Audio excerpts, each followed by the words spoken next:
everyone, in today's video I'm going to be showing you my second oil painting, which is again a painting of my daughter.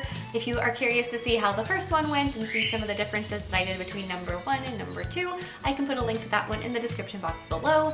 Otherwise, like I said in the first video, if there are any suggestions you have, any oil painting expert tips for me, I would love to hear them. Shoot them all, put them all down below. I will read through them. I may take them, I may not. I'm kind of independent that way, but I'd love to see them anyway. You never know what that might do. And I will see you all next time. Bye. Really quickly before I move on to anything else, I'm going to mention the two things I'm doing differently as a base between this painting and my first one. So on my first one, I did a wash of an underpainting and then I proceeded with the other layers of my oil.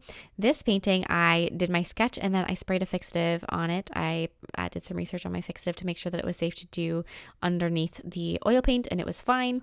So I did that so that my graphite didn't leach up into the layers of my oil paint, and I am very happy I did that. It made a really big difference, but I do wish I still did the underpainting with a wash of color, maybe even, removing some to allow some of the depth of color to show. But, there's always number 3. So I'm going to just go right in on this one with my color, and I'm going to start bringing in all of those color tones to my little cutie's face and adding them layer by layer over the top of each other and kind of next to each other. I'm trying not to layer too many colors directly on top of each other because obviously with oil paint, it isn't drying. I am starting and just kind of going with it, mixing colors as I go, finding where they belong, almost like a puzzle, and then blending them out. This picture, because I'm gonna just tell you about all these pictures as I am showing you the painting because I can't help myself. This one, she was 3 years old and it was taken at Disneyland, and it was just, again, such pure joy. I don't know if anyone else's kids do this, but Melody has this way of when you tell her you're taking a picture, she knows she's gonna have her picture taken. She has this fake smile, and I'm like, "Oh, honey, you just look so happy a second ago." So anytime I have a picture of her where it's that real, genuine, happy smile, I am just overjoyed, and that is the case with this picture. She was so happy when she was at Disney that there's no way she could have had a fake smile anyways, but even so, I'm very happy I got this picture of that super happy, ecstatic, sweet smile. Right now, it looks a little bit crazy, I feel like, because her eyes aren't filled in yet. But also, we were on vacation, so she is very, very pink. Her face is very pink. She was super hot. It was like 105 degrees every day that we were walking around a park, so her face is definitely flushed. Even her lips definitely looked a little bit more pink, a little bit more flushed. I'm going to fill in those lips with that nice bright color.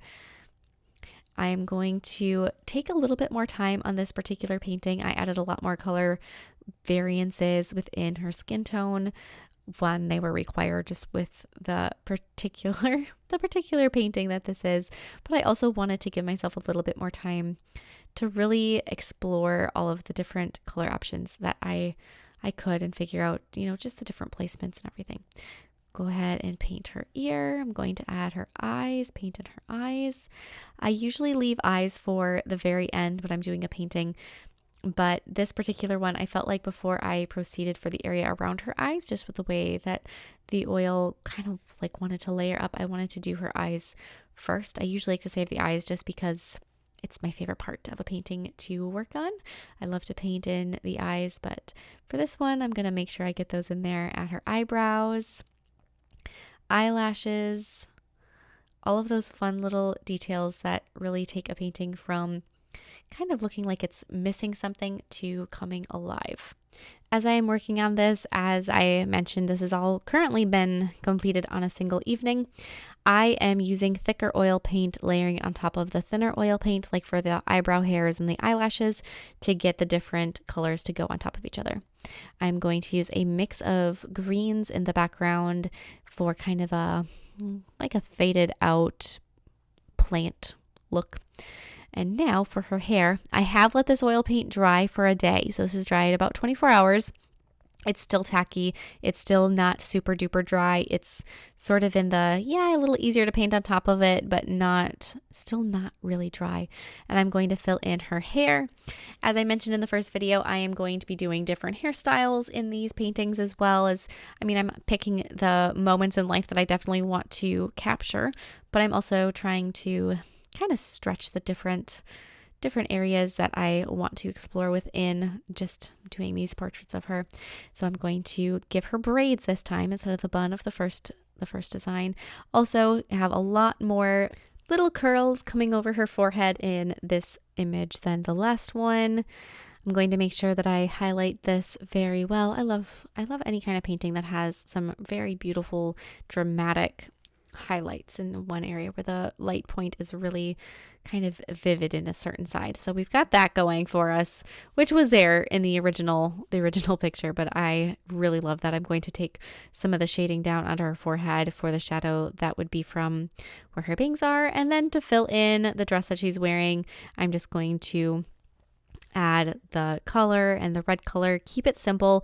I am actually simplifying the original dress that she was wearing that was covered in Minnie Mouse heads, just so that the focus is really on her face, because I want to make sure that that's the area that, one, I'm exercising. That's the area that I want to put my focus on as far as my skill building.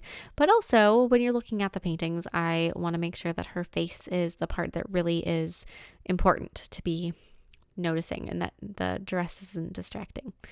Add a little bit of highlighting there. Same thing. I'm going to make sure everything is well highlighted. I'm going to add some detailing to her dress. I'm not going to leave it just totally plain. So a little shoulder seam, a little bit of red for the ponies in her hair. But then here's number 2.